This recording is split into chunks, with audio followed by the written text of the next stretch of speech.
Hi, I'm Josh Fidel. I'm a Principal Solution Architect with Advizex, and today I'd like to talk to you about understanding availability, disaster recovery, and backup in the age of cloud. When IT first began, we had a simple data center. Data center was great, and most people did their backup utilizing tapes. Now, if they were really good at what they did, they would adhere to the 3-2-1 rule. The 3-2-1 is 3 copies, 2 types of media, and 1 off-site. And for a while this worked. But as we moved towards a 24/7, 365, always-on business environment, disaster recovery came into play. What we did then was we had 2 data centers, data center 1, data center 2, and we would replicate data between the 2. This is great. If DC1 goes down, we spin everything up on DC2, life moves forward. But now we have the addition of something called cloud. What is cloud? Long definition, I'm not going to go into it now, but I do want you to understand cloud is a different paradigm than just data center, because inside of different clouds, you have things like regions. Inside of those regions, you have different availability zones.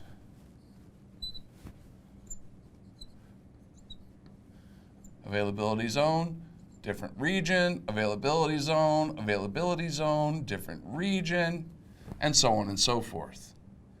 Now, availability is simply that. If you have data in one availability zone and you replicate it to a different availability zone inside the region, your data will be available in the event of an outage inside that availability zone. However, we don't need to look much farther than the recent August 31st outage in Amazon US East 1A to understand that you can still lose data even with availability setup like this. What are some of our options? Well, we have some people utilizing hybrid cloud, in which they run some applications and data from their data center, and they run some applications and data from the cloud, and maybe they replicate back and forth. The problem with this is something called egress charges, and egress charges are very, very expensive. Not only that, but you have to find solutions to allow you to do such a thing. One of the solutions would be HCX from VMware, HCX. This allows you to vMotion workloads between your data center and VMC on AWS. It's a good solution, absolutely worth looking into, but again, cost. A different solution would be cloud to cloud replication, in which case you would take data or applications and replicate them into another cloud. The cost here, again, will be egress, right? Now, there are some people who utilize a multi-cloud strategy, in which case they have all sorts of different clouds. It could be Azure, it could be IBM Bluemix, it could be Amazon, it could be Google Cloud. And they replicate their data and their cloud-native applications between different clouds.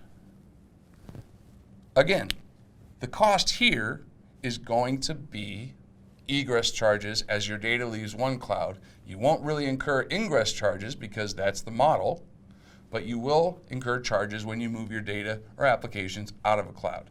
Something to keep in mind.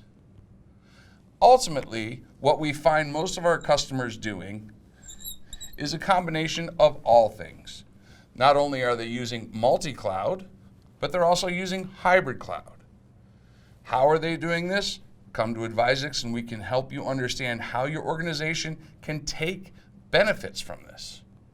The final way that we see a lot of our customers utilizing data centers and cloud in a hybrid cloud is simply to do disaster recovery from a data center to the cloud. And the benefit of this is such that You only have a few instances holding your data and or applications, and if you need to scale, you can scale them up on demand. And that is the true benefit of cloud in this type of situation. My name is Josh Fidel. This has been Understanding Availability, Disaster Recovery, and Backup in the Age of Cloud. Thank you for listening.